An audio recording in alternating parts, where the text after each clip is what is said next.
Sa pagpaubos sa lalawigan sa Sugbo sa Modified General Community Quarantine, hayan nga ibalik na sab ang mga tourism-related activities aron mahibalik ang panginabuhi sa mga nawad-an og trabaho tungod sa COVID-19. Sa Executive Order 20-A nga gikatakdang pirmahan ni Gobernador Gwendolyn Garcia sunod semana, tugutan na ang pagbalik sa mga tourism activities sama sa whale watching, canyoneering, snorkeling, diving, parasailing ug island hopping. Apan kinahanglan musunod sila sa istrikto nga health protocols sama sa physical distancing ug kanunay nga sanitation sa mga ekipo nga gamiton. Gitahasan ni Garcia ang matag local government unit diin anaa kining mga tourism activities nga mao ang mangunay sa pag-implementar sa mga protocols nga haom sa kada aktibidad. Gawas ni ini, mamahimo na sab ang cross-border nga swimming ug dili na sab limitado ang oras sa pagkaligo.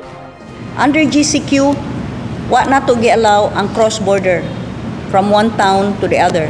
Diha ra gyud ka maligo sa imong kaugalingon nga dagat or any other body of water sa imong kaugalingong lungsod. And that was only from 6 in the morning until 1 o'clock.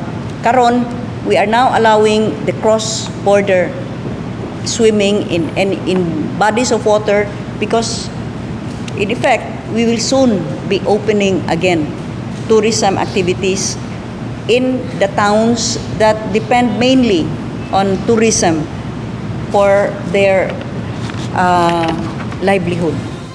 Gikatakdang magtagbo ang mga kadagkuan sa Department of Tourism, Health ug Trade and Industry aron ma-finalize ang EO 20-A nga maglatid sa mga lagda nga sundon sa tourism activities. Suportado sab sa maong mga ahensya ang advokasya sa lalawigan nga i-repackage ang Sugbo isip health and wellness destination.